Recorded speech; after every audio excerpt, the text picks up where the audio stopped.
Rolling. Sound speed. Okay, take one, Mark. Do you have any questions about what we're going to do or how this might work? Or No, I've been reading your, on your resume. you've checked me out. Yeah, check you out on your project. You trust me. Yeah. Well, let me talk a little bit about process from my end. We're just going to sort of start with the beginning of your life and sort of just take a slow journey and see how it plays out.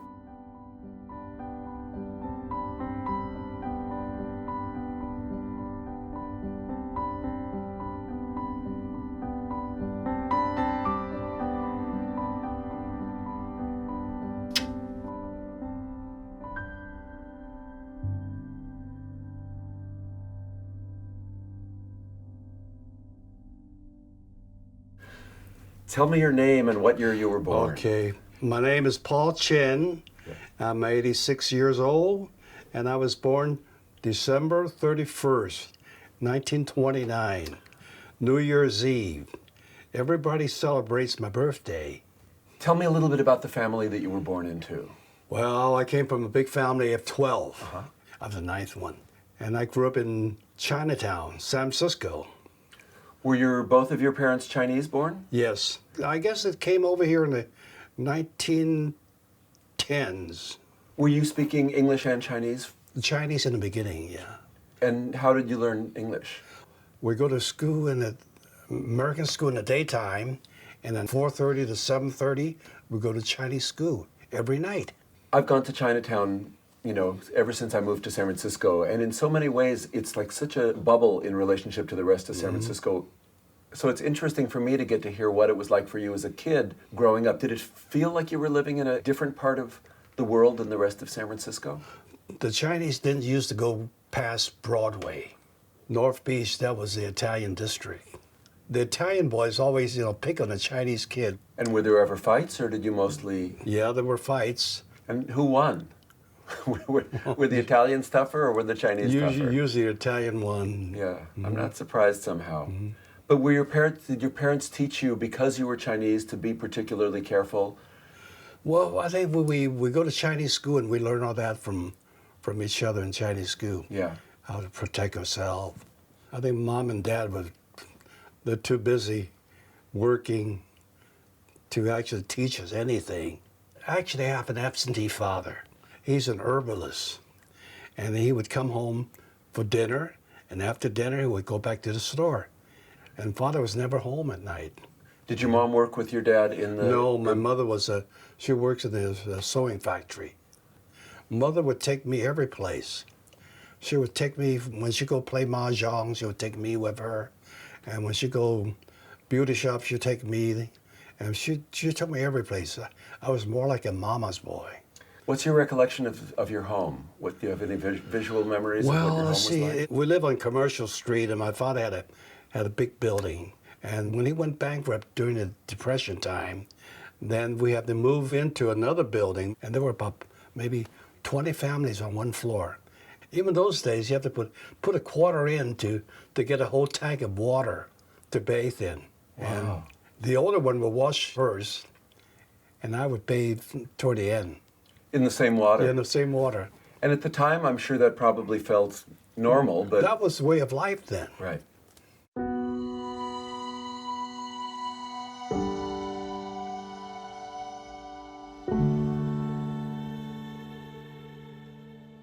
Were you close with your brothers and sisters, or did you have other friends that you hung out with more as a kid? Well, I wasn't too close with my brothers. They were always out on their own. I go to the YMCA, and I was always go there and watch all the men and big boys swim in the nude. How old were you when you first started? I was maybe about 8 years old. So you already knew by that time I knew I was attracted to men. And was that exciting or was it scary? What was the experience of that? That's exciting. My guess is that you probably had never heard the word homosexual or even knew what... I always hear my mother talking about this other so-and-so's, Mrs. Lee's son. He was very feminine, and they could call him names. But I knew right away that, he must be gay. And did you feel like you were like him, or did you not want to be like him? I didn't want to be like him. He was a much older person. He was very Nelly. Do you remember when you had maybe your first crush on another guy? Oh, let's see, yes, in high school. He was the school president. He was in my German class. Robert Wagner. I had a hunch, I had a crush on him. He was a football athlete, and he was in my German class, and I always look at him with starry eyes. Did you ever talk to him? Yes, talk to him. There's a lot of things going on in high school. I grew up with 3 other persons, Herbert, Edmund, and Jimmy. And we all hang around together, and somehow we never talked to girls. Were they all Chinese, or were they All Chinese, They were all Chinese, yeah. Did you assume that this group of guys were all gay like you at that point? We never talk about it, but if they're not gay, they should be. One of them got married and had 2 kids. I think family pressure. Were you aware of any Chinese gay people as a kid? Yes. Well, there was Eddie Chan. Eddie Chan, he works for the government, so he was raided in the gay bar, so he got fired. When would this have been? In the 40s? It's got to be in the 40s. So what were the years that you were in high school? 44 to 47. So the late years of World War II. And so already like 8 years old, you're looking at guys at the YMCA. You Even have high school too. Yeah. I would watch I had gym the last period, and I would watch the coach. They would shower in the office, but out the gym we can look right in there, and I got to see the coach in the nude. I assume you had to be discreet. Yes. And you were watching, you're kind of looking from the corner of your eye. Did you ever get I hope this isn't too personal, did you ever get a boner in the gym? Yes. And what did you do about that? Well, I don't know. Well, I think I had sex in my mind all the time. So how does that work though? I mean, at what point was there at some point where you started to feel that there was something wrong, or were you always sort of comfortable with it?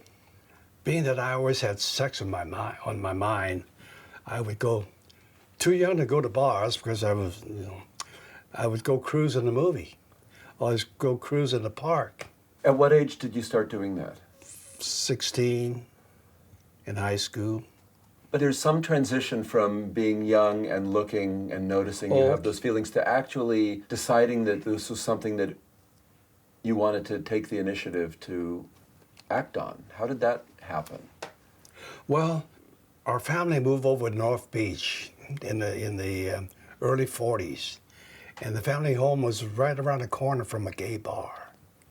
North Beach was very gay back then, in the 30s and 40s, and there was a gay bar called the Paper Doll, and we lived just around the corner from this Paper Doll.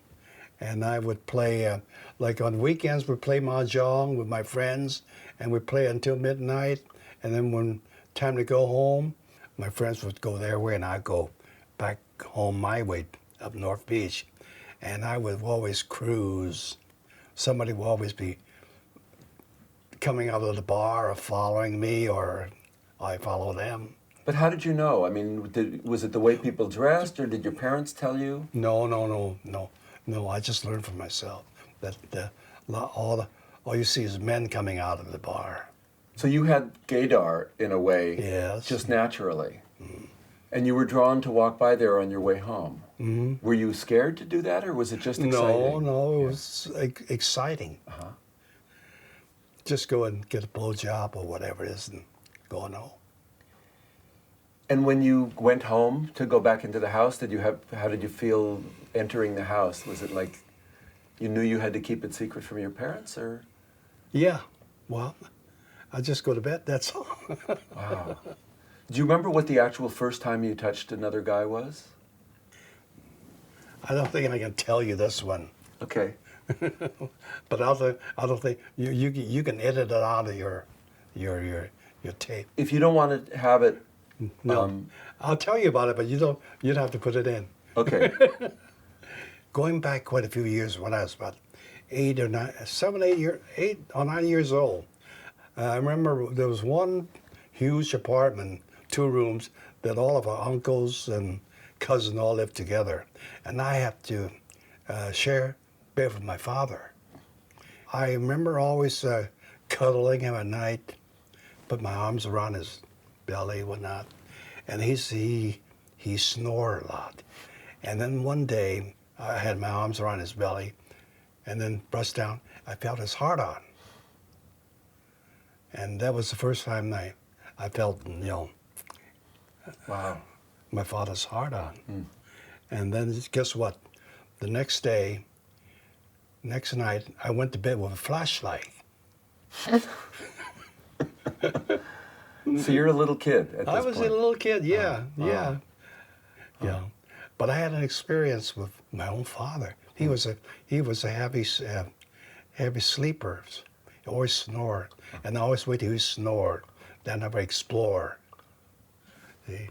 Wow. That's an intense story. Yeah. Maybe that's why I was always attracted to older people, older men. Looking for a father. Well, my partner, Chuck is 8 years older than I am.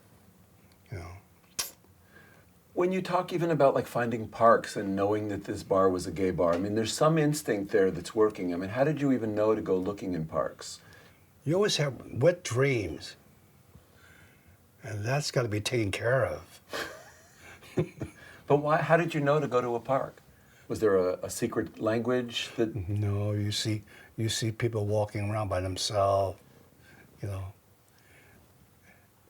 and you sense that they're gay. Was there ever conversation, or was it mostly just sexual hookups? Very, very few conversation. Yeah. Yeah. Were you aware that it was illegal? Yes. Mm-hmm. Did it cause fear? I'm sure it caused fear, but it was. I guess it was tempting for me to do it. The desire diminished, or at least it covered up the fear. It's an interesting little journey there. So tell me a little bit about the movie theaters. San Francisco has a lot of these old theaters, like the Fox Theater, the California Theater in 4th and Market. It's torn down now, but they got winding balconies way up in the top there. And these old theaters got a lot of people cruising up in the balcony. How did you know? I mean, again, I'm so interested in how you sort of sniffed this stuff out without any roadmap or books or... You would go up to the balcony and you would sit a couple of rows down, hardly anybody sit together, and then somebody would come sit next to you, and you would play kneesy. Then you put your hand on his crouch, and he would put his on yours. You would just play with each other. And would you come? Would you both come in the movie theater? I would, yeah, I did. Yeah. Yeah. And then just it would end and you would go away. Go away, yeah. Yeah. But the next, a certain theater, you will see the same person there, and you have a good experience with that person. Then you have try it again with him, or go home with him. And what happened when you go home? Then obviously it's a different situation. Go home with him, you would have sex with him, and that was it. Would you talk at all about who you yes. were and what your lives were like? Yes, but I would never give him my name. Never give him my phone number. We just meet at the movies.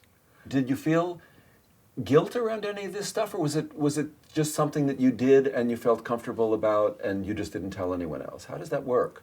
I guess it's something I wouldn't tell anybody about it. I kept it to myself. Is this in high school already? Yes, high school, yeah. So what about that other group of guys in your high school that also wasn't seeing girls? Do you know if they were doing this too? No, they weren't. No. So you had a more charged erection in those days. yeah. You were more driven by your sexuality. Yeah. I think I always had sex on my mind all the time. after I graduated from high school, then I went to City College for a few months and I quit. And I said, I'm going to join the Army just to get away from, I thought I was going to get away from all this sex. Oh, that was part of the motivation? But I guess it was, yeah. It seemed like all of my brothers, older brothers, they were all in the service during the war, of course. That was, when I graduated from high school, the war was already over. And then World War II. World War II, yeah. Then I signed up for 3 years in the service. So when you say partially to get away from the sex, so there was something about the sex that you weren't comfortable with. Is that true? You know, just thinking about having sex all the time, you know. And then that's why I signed up for the service. And while I signed up for the service, I was waiting on the waiting period. And that's where I met with Chuck. Tell me about meeting Chuck. Well, he went to the movie at the California Theater, and I would go there cruising, and Saturday afternoon there was hardly anyone in the balcony, and I would sit a few rows down from the top, and then he would come down and sit beside me, and we would play with Neasy and play with each other's crouch and cock. How old are you when you met him? I was 18 then. And how old was Chuck? Chuck was 26. Did you feel an immediate difference with him? Well, he was good looking, and he reminds me of some actor. We would meet again on Saturday again. Was this a verbal agreement, or you just... Yes, he said he works at the bank, and bank closed at 12 o'clock, and we would meet at the theater again. So that went on for quite a few weeks. And then finally, the Army called me and says, you got to report in to Fort Ord so-and-so this week. And I had no way of telling him. I would never tell Chuck my phone number or anything. And I had to report in to Fort Ord. So I went, and he was probably there the next Saturday looking for me, you know.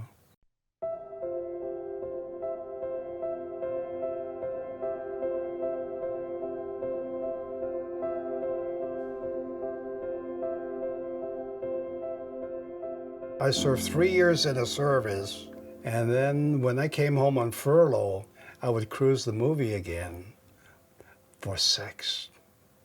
I didn't have any sex at all in the Army, just wet dreams. And during those furlough periods, did you ever see Chuck again? No. It was until after I got discharged. I remember it was Mother's Day, and after dinner, I went to the cruise at the Fox Theater, up in the balcony. Then I looked up and I said, that looks like Chuck. And he came down and sat next to me. And I looked at him, I said, my, it's been a long time, I said. You know? What did he say? He doesn't remember me. Wow. You know? He doesn't remember me, yeah. So then we've been together, we see each other more often. In the movie theater? No. We went to his home. He was living by himself. So it's 4 years later. 4 years later, I found him. We found him, yeah. When I met him the second time, I was either lucky or maybe it was fate that I found him again. Because I said to him, mission accomplished. Oh. Were you disappointed that he didn't remember you? No, not really, no. And what year would this have been when you found him again? 1952, 52, 53. So 52, you're back from Korea. Yeah. You're how old? You're 20? 20, let's see, 4 years, 22, I guess. So once you started getting involved with him, did you stop having sex with other people, or were you both still continuing to have these kind of sexual liaisons? I stopped cruising the theater. So I would see him on weekends.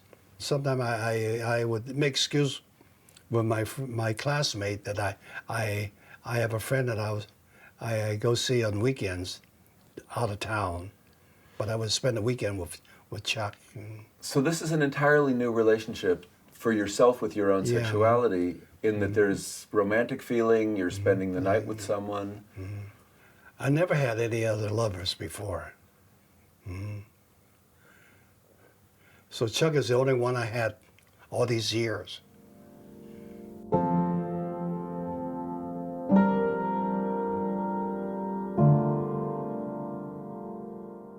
After I got out of the service, then I went to work for the shipyard, Hunters Point Naval Shipyard. I was an apprentice, machinist apprentice, just out of the Army. You get to go to school, learn a trade there, and you still make 99 cents an hour. And living at home, wow, $1 an hour in those days was pretty good. And in that context, did you hear people say bad things about gay people? Did people use the word faggot? Yeah, a lot in the shipyard. Got to know this gay fella there. And he would take a break and he'd get off his crane and he comes into the bathroom, take a leak, and I would follow him in there. And I noticed, ooh, he's got a big cock. When he pee, he's standing like maybe a foot away from the urinal for all to see. I mean, at least for me to see anyway. I guess he got me sized up too. So it's, again, gaydar in a certain Yeah. way. Now, you're already involved with Chuck. Did that feel like you were cheating on Chuck? To do things? No. I wasn't having sex with him. No. It's just I was going to the bathroom to check on his big cock. So it was just for visual stimulation. Visual, yeah. And we got invited to Dan's house. Big cock Dan. Big cock Dan, yeah. He has a partner. That's been with him for 25 years that time. Wow, already in the Yeah. late 50s, Yeah. 1960. Well, most of our gay friends we knew then, they all got old homes, and we learned from them. We saw what they accomplished, and that inspired us to get a house of our own. And we bought the house here in 1960.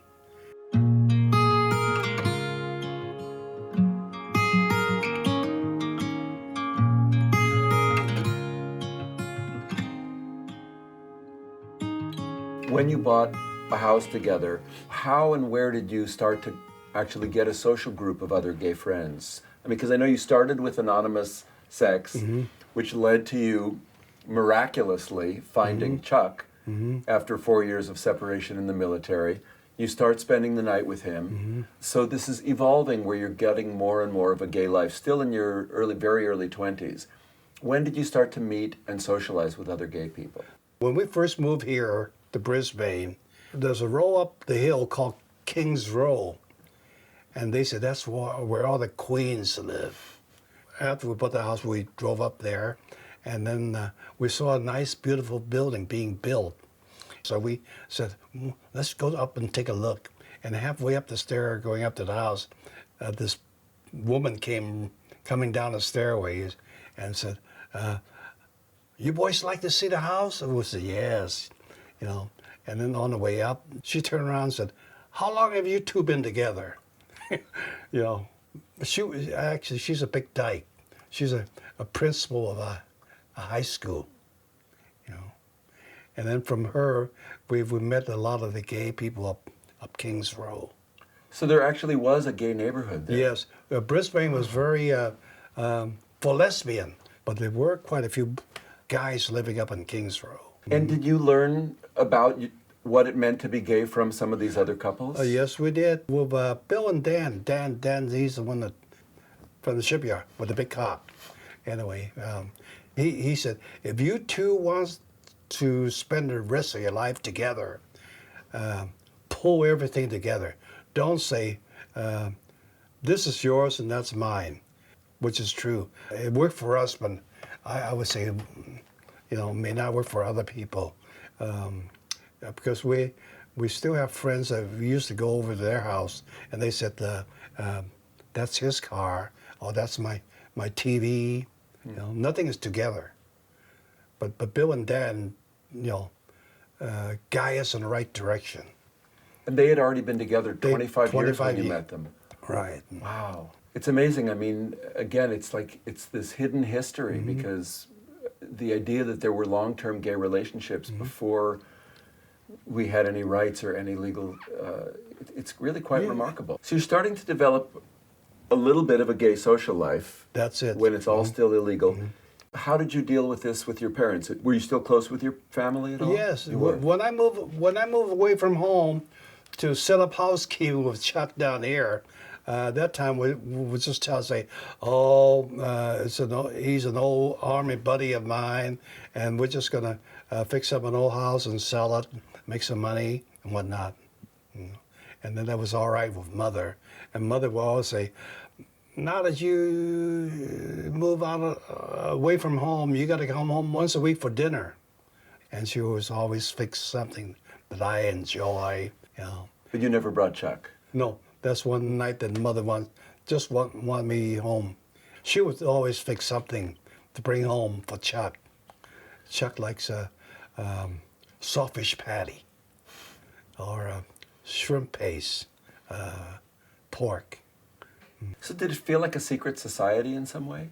In Brisbane here? Well, just the whole social world of gay people in that period. Sort of like a, you know, but then that's where SIR comes in handy. We learned about SIR, Society for Individual Rights. This organization for gay people just started. How did you find out about SIR? Through the gay paper. Uh-huh. SIR got something for everybody. Theater groups, they got an outing group, hiking group, and discussion group. And Chuck likes to talk a lot. And we would go to this weekly discussion group. We would talk on anything that comes to your mind. How many people would be there? 15 or 20 people. So was this the first time that you had some sense of gay people as being like a minority Group. that had... Yeah, it's a place that we can go and talk. Was there any discussion at that point about politics, for instance, like that you deserved to have rights? Chuck was a moderator for the discussion group.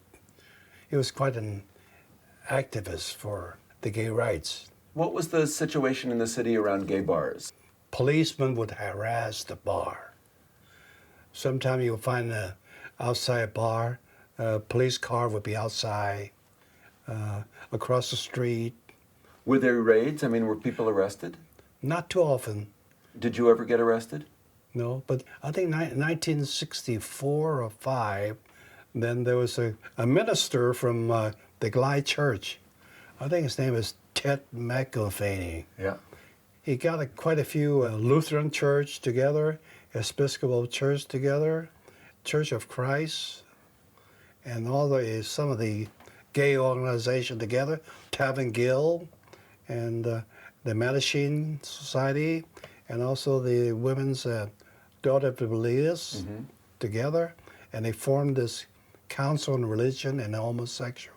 So this was 1964. I guess 1964. And then for fundraising, then they had the New Year's ball. And this group went and talked to the police department and said that we're having a ball at California Hall on New Year's Day. See if it's, get a permit or whatever it is. And they said it's okay as long as everybody comes by car, or they don't want any drag on the street. There was an assumption that there would be drag at this ball. But then on the night of the ball, New Year's Day, outside California Hall, there were police car, not just police car, wagons all over the place. And they had spotlight right on the front door. Anybody going in, they were taking pictures of everybody going in or leaving. Were you there? I was there, yeah. And then toward the end, I guess the police wanted to come in for a look. But the ticket taker at the door says, won't let them in because you haven't got a search warrant. So the police said, we'll arrest you. So the ticket taker, Nancy Mays. And Did you know this was going on when you were inside? No, we didn't. We didn't know that till afterward. And then they arrested her. They arrested two attorneys. They arrested Herb Donaldson. He was a lawyer. And Herb Donaldson became, I think, one of the first openly gay judges Oh, yeah, in right, later yeah, years. yeah. And also they arrested Evander Smith. He was an attorney for the Mattachine. So when you went to California Hall with Chuck, you went as a couple. Were you both in tuxedo, or was one of you in drag? No. We No, just neither? I think we had wear sport coats and tie. Did you ever do drag in that period? No. Were you? No, Did you ever go to drag clubs or no drag Oh yeah, queens? well yeah. Okay, back to California Hall. So we were with Sir then, and we saw a lot of the Sir members at the New Year's ball. A lot of drag there that night, and we noticed one kid, Filipino kid. His name was Mel Domingo, and he was a beautiful drag, and then we learned that the police already arrested the two lawyers and the ticket taker, and they were also filming everybody coming out. And Mel Domingo, this Filipino drag kid, he said, "What am I going to do? I can't find the person that drove me here." And then I said, "Don't worry, we'll take you home." And then we look out the door, and here, police were shining a light at the front door, taking pictures. And then I went and got some dip from the buffet there, and I took a cup and took a lot of dips. And when I went out, I dashed for the car, and I smear dips all over my windshield. Wow. And then I drove to the front of the California Hall, and then Chuck and Mel got in the car quick. So this was so people couldn't see him in drag in the car? Right, yeah. Wow, Yeah. that was fast Because they were thinking. they were coming to your windshield and taking pictures of everybody getting in too. Wow. Yeah. And you got away? We got away, yeah. And they said, "Aren't you afraid? You're working for the government?" I said, "I don't care. I'm only a blue-collar worker." You know. Wow, so what was the feeling getting away from there? Was it scary? I mean... Yes, it was, yeah. And then the next day, let's see, they had a trial too. Chuck sat in with a few of the trial. Anyway, he was there, and he says there was a black judge, Judge Kennedy, I think, and he warned the jurors, "I want you to bring in a no guilty verdict on this case." He actually said that to the jurors? Yeah. Why do you think? Because the police were giving the gay people harassment. But anyway, that was before Stonewall. Do you remember anything about Stonewall? I think Stonewall was maybe about 4 or 5 years after the New Year's ball here. Do you remember having any feeling about what it was like to hear that gay Well, people were fighting back? Yeah, well, was it San Francisco already started that. After the New Year's ball, we were always saying that's the beginning of the Stonewall here in San Francisco.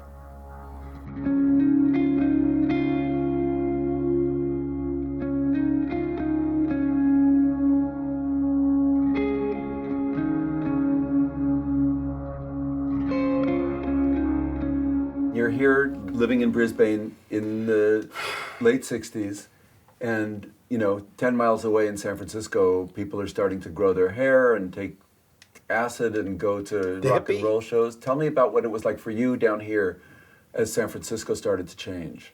Do you remember that period? Yeah, the hippie period. The hippie period. Yeah, I guess free love, free sex, and all that. Mm. Were you at all going to bars or any gay stuff in those years? Oh, okay. Then we heard about the Coquettes at the Palace Theater every Saturday night at midnight. And I said, that's over North Beach where I grew up. Line up, there were drag queens and men with beers and drag. And it was outrageous that time. It must have been a shock a little bit. It was a shock, yeah. But we enjoy it. So you had a social life in the gay city. In a way, but we were pretty homebodies. But we started having dinner parties here at the house. We also had Phil and Dell from the Daughter of the Bellitas. Del Martin and Phyllis Del Martin, Lyon. yeah, right. They were here with Herb Donaldson. Here at your house for dinner? Yes, Herb Oh. Donaldson.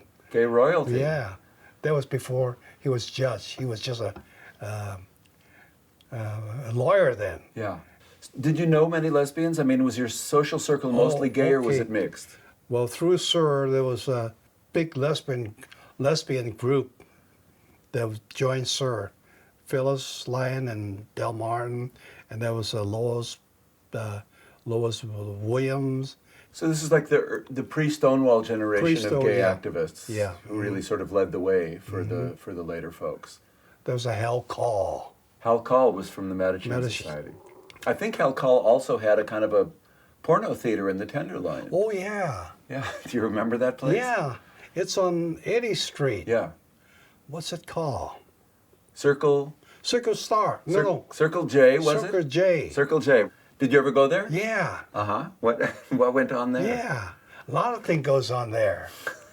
Like maybe on a Friday, they open up the back room, and a lot of things goes on in the back room. Did you partake? Yeah. Uh-huh. Yeah. I get to feel a big cock. With Chuck or without Chuck? No, without Chuck. You would He do that. wouldn't go there. He wouldn't go. Did he know that you were going? Yeah, I told him I'm going to go Okay. there. He said, go enjoy yourself. So you didn't stop thinking about sex all the No, time after no, you got in a no, decent relationship? No. Did you ever continue to go to the parks or anything like that? No, no, just no. these occasional No, little... those days are gone. Yeah. Then there's the porno movie. At home or in public theaters? I rent porno movies. Oh, well, there are some porno theaters in San Francisco. But you watch porn. You like to watch porn. Yeah, at I like to home? watch porn, yeah. Yeah. And let's see what else. I'll just leave it with the smile on your face. I won't Yeah. ask specific questions. Oh, there. yeah. Then in San Francisco, there's a lot of gay theaters. There was one called, I'm not sure, Savage on Jones Street. And they usually, sometimes they have a porno star there. Like they had Richard Locks On stage. on stage. Yeah. I had a crush on him. He did a strip. He comes on wearing a suit, and then he stripped down to nothing. And then later on, see him after the show, and he was standing naked. And then you walked up to him, and he would be talking to somebody else, and I just reached down and felt his cock. He said, "Enjoy it, kid." Aww. I said, "I'm not a kid," but enjoy it. He said, It's nice that there was a sweetness in those places, that it wasn't so seedy here.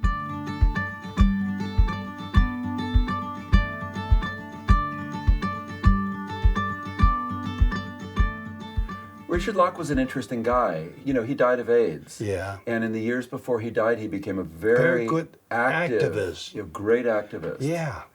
Yeah, that See. period transformed so many people's identities, really. Richard he wrote a book about safe sex and about ways of coping with the epidemic. He was also a Grateful Dead fan, which probably doesn't matter to you, but it mattered what? to me. He was a fan of the rock band, the Grateful Dead. So, yeah. Yeah, so you did have a little bit of surreptitious... Okay, yeah. Now that you mention it. now that I Now mention that it. you mention- Yeah. Yeah, I remember now that you mentioned that. Then there was another place too, the Victoria Theater on 16th Street. Really? Yeah. I know the Victoria. I don't know this history. Well, there was one, let's see, what's his name? Another porno star. A young guy, good. Yeah, now I think I remember. Was this... Hey, what's his name? We'll have a little film of two older guys not remembering somebody's name. It's great cinema. What was his name? I know who you're talking about. Very smooth skin. And yeah, big cock, of course, because he's a porn star. That's why he became a porn star. Yeah. I'll put it in. Yeah. When we're in the film, we'll put his name in. Oh, so, yeah. Oh, yeah. You come out, he talks kind of like this. Yeah. He's standing at the door there with his robe open, and he enjoys it when everybody walk by and shake his cock. Yeah. But you always did this by yourself, not with No, Chuck. Chuck doesn't like to go out. Would he laugh when you would tell him these stories? Yeah, well, yeah.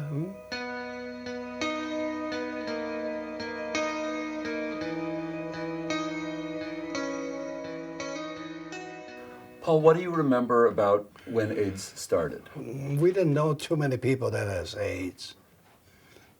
Why do you think that was? You think it was a generational thing? We don't socialize with a lot of our gay friends that time. They all move away. We do have one friend that we got together and made a quilt for this one friend that passed away with AIDS. For the most part, you weren't that directly affected by it? No, not that direct with him. Yeah. I mean, so much happened in the city in that period of time in the 80s. Was there a point at which you told your parents that you and Chuck were a couple? No, my mother, she more or less understood. You know, for a while she was always bringing home pictures from the sewing factory of brides, girls from China, Hong Kong, that I should pick and get married. And I assume all your brothers got married? Yes, marry and divorce and marry and divorce. I have a brother that's been married 3 times. My mother always say, I'm the smart one. Yeah. But there was never anything overtly said about you being gay? No. With your father, with your brothers, with no one? No. My father passed away when I was only 11 years old, Ah. and back in 1941. So how many of your siblings are still alive? Just 1, 2, 3, 4. That's it. What would it be like for you to have your siblings watch this interview? Well, I wouldn't mind them watching it. They all knew about Chuck and I. And even my niece and nephew. My niece, she's in her 60 now. And when I told Virginia and Beverly about it 20 years ago, I said, I'm not telling you something you don't already know, but your Uncle Paul is gay. It's Uncle Paul. We knew about you and Uncle Chuck since we were knee-high. So he was always Uncle Chuck. Yeah. So in a way, without it being spoken, it was already accepted. So it never became an obstacle to your ongoing relationship. I was very lucky to have everybody, supporting me. Do you think it would have been different with your father? Maybe. In those days, homosexuality was hidden under the rug.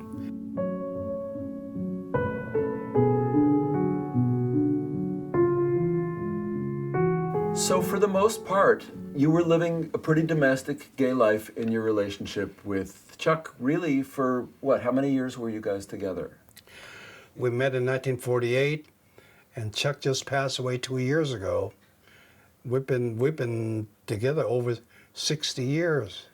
From a movie theater. From the movie theater. Who would think that cruising somebody at a theater that you can form a relationship like this? Just cruising. Did you guys talk about that? I mean, was it something that felt like a miracle to you? Yeah, we always laugh about it, People say, it won't last, As I hear, you met somebody at the theater, you live together for so long. I always tell people that Brisbane is like a little Peyton place. I said, we bought this little house here, and across the street, Jerry and Anna, they got married and they got divorced and moved out, but Jerry's still here. And next door, Sylvie and Dave, they've been here for 16 years, and they got divorced. And on this other side, there was Joanne and Steve. They got grown kids. And then Steve found, he was a swinger, I heard. And then they got divorced, they moved away. And on the other side is Sally and Art. They weren't married, but they were living together, and they moved out. So all the way around us, everybody moved out, and here, 2 men still living here all these years. So we've been living in this house for, Chuck passed away 2 years ago, 54 years. And you were the stable relationship of Yeah. Brisbane. Oh, we got written. I didn't show you, but when we finished the house here, we had a little write-up in the Brisbane paper about a duo building a dream house in Brisbane. Was it acknowledged that you were a gay couple? No. They didn't say that. It's just a duo. Yeah, duo. Yeah. And what about your neighbors? Did They all know. They all knew you were gay. Yeah. And was there ever any issue for you in Brisbane? In the beginning, but not now. No.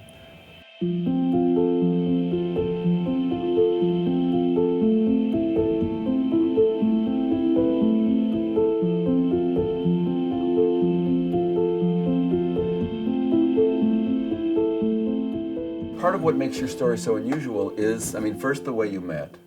Second of all, that you began a stable relationship at a time when these things were still so under the, still underground in a way, and yet there was this incredible normalcy in your relationship with Chuck.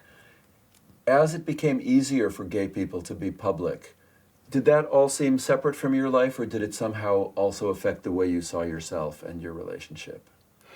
Well, I think younger people take it for granted that all of this comes so easy now. They didn't know what we went through. So I see us as opening the door to these younger people.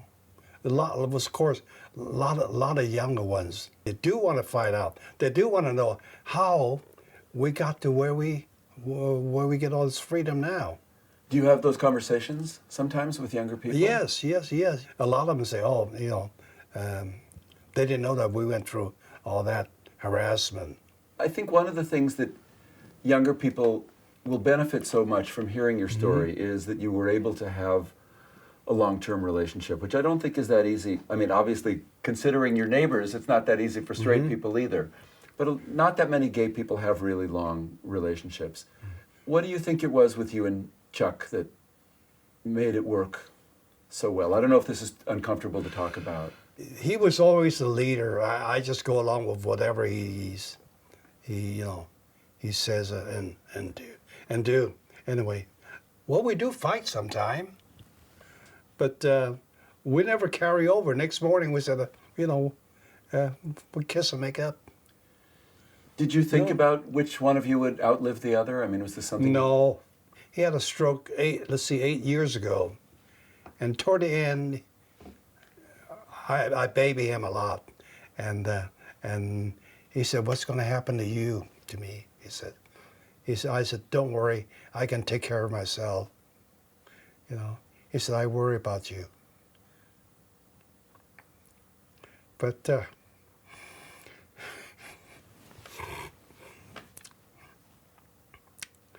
I give him a kiss every night. I always,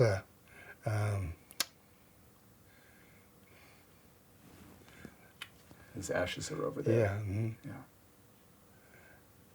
Yeah. I always say, even when he was sick, all these years, I always say, when I put him to sleep, I put to bed, I always say, "I love you, hon.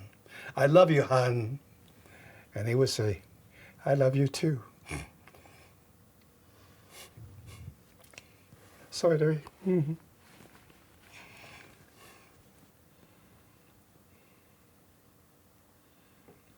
Is there anything else that you'd like to talk about?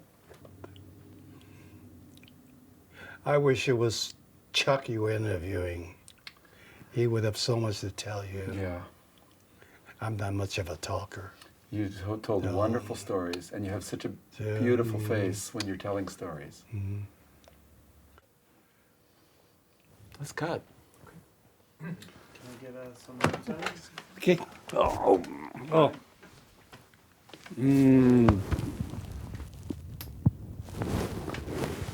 Thank you. I said I did this for Chuck. Oh.